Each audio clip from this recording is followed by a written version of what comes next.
Ian, you were just talking about picking up on some of Harry's skills. Could you go a little further into that?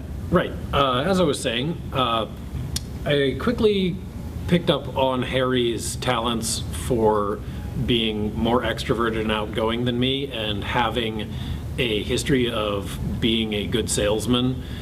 He actually had a job for a while as a telemarketer and did very well at that. That's true. And I forgave him for that and decided to have him sell my stuff, which was much more righteous and wholesome, obviously. Obviously. Games are much more interesting than chimney sweeps. So he did that with me for a while, and then we took a break on that for a while, and then I had him pick it up again when I was ready to start actually selling at conventions, because I figured, okay, I need to make money, I need a partner on my sales force. Mm-hmm. Then Scott, I picked up along the way, at first during the times when I needed someone to help me demo games while Harry was taking a break from helping me at conventions, and I was going to some furry conventions, and Scott has been a fan of all things furry for longer than I have, but he'd never gotten to go to a furry convention, so I figured, hey, why don't you come to this convention with me, and you'll have a chance to do something you've never done in your fandom, and also help me out. So then when I started having vendor space, I both needed someone else to demo for me and needed someone to help me sell. So the two people who had already been helping me out were the natural choices. Similar to how he cannot be everywhere at once, I cannot be talking to people to get them to a table and demoing at the same time. Plus, I'll be honest, Scott, you are much better at getting little idiosyncrasies of systems than I am. Flat out. You work very well at actually dragging people into the demos. I have trouble grabbing people right off the streets, so to speak. Yeah, Scott actually worked at Games Workshop for a while, so he was trained in their process of teaching people games. Yep. And so that helped him to know how to simply explain rules to people. Very cool. So tell me about Kitsune.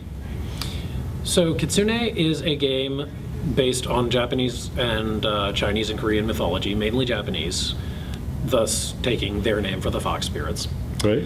And the idea is that you play a fox spirit who is trying to earn 9 tails, and thus become the legendary 9-tailed spirit fox of the myths.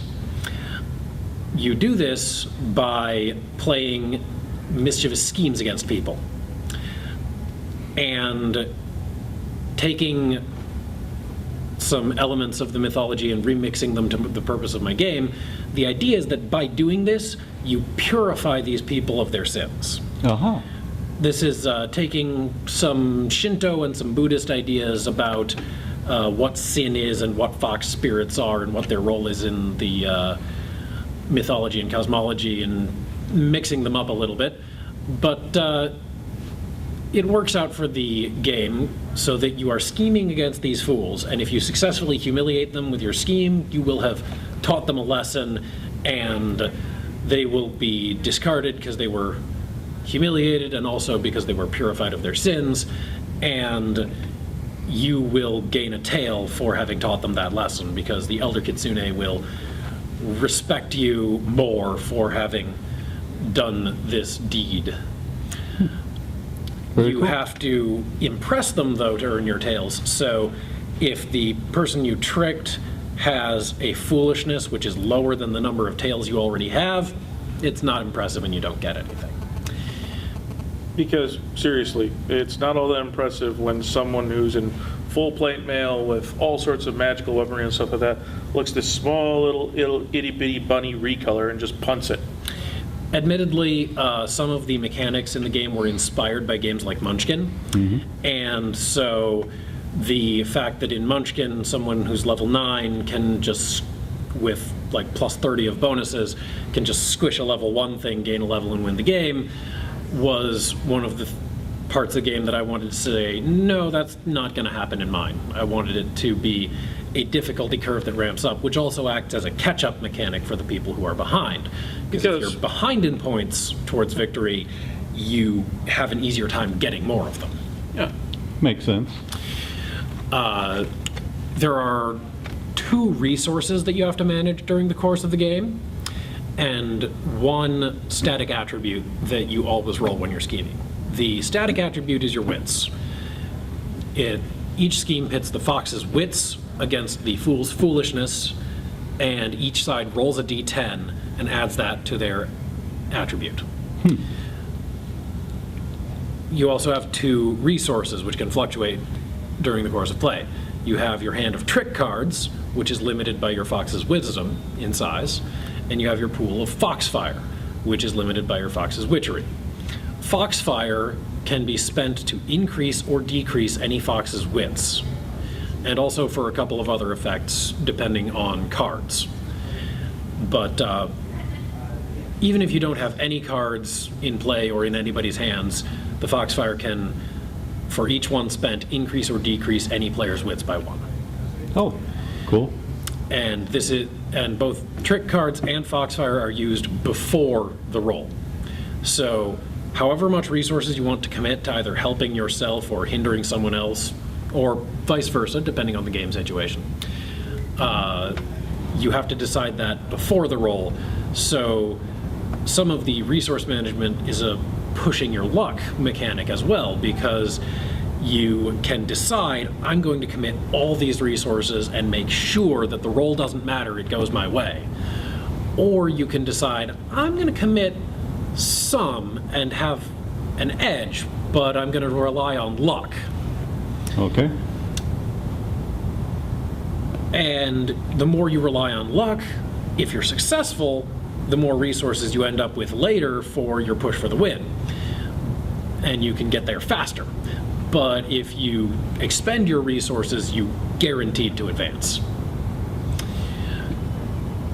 And besides just giving bonuses to wits, the trick cards also have a variety of intricate effects that give the game a lot of its flavor and a lot of its mechanical interactions. One of the major types of cards, for instance, are the moral lessons.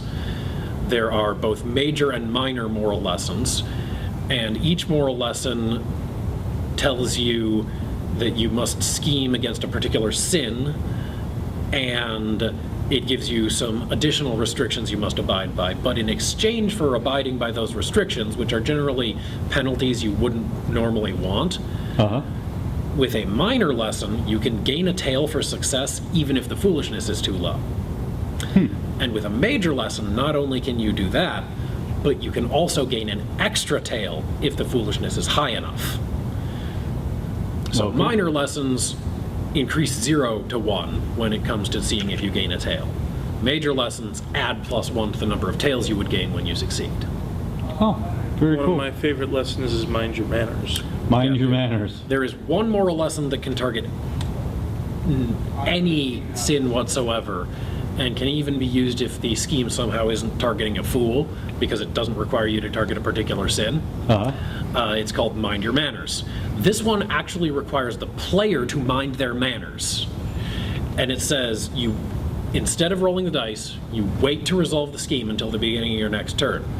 And you only fail if at any time during that time you are rude or use any foul language to any of the other players. Okay. Now, after that, when you have your tail, you can then proceed to wait 5 seconds and let out all the swears that you've been keeping in for an entire round. Because you no longer have a card effect telling you that you can't. I also have sometimes seen random people, especially at Gen Con, suddenly become British.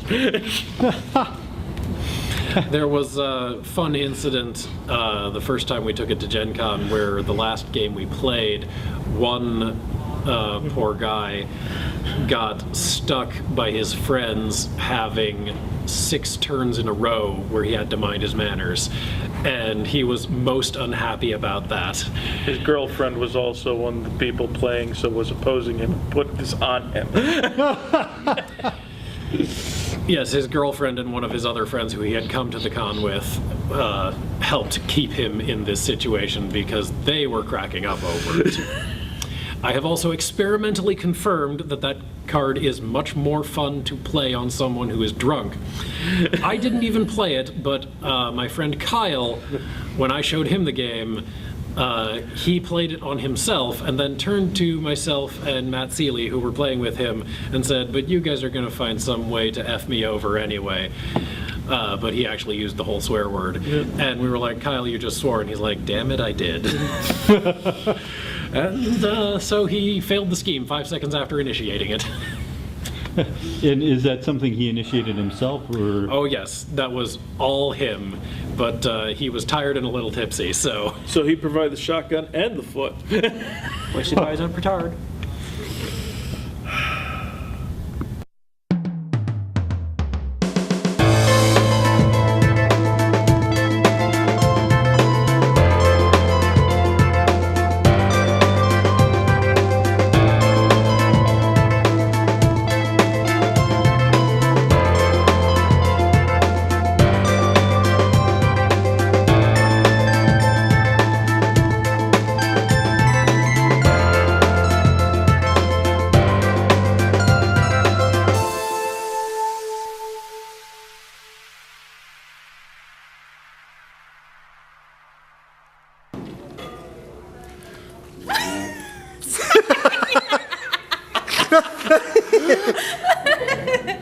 Weird.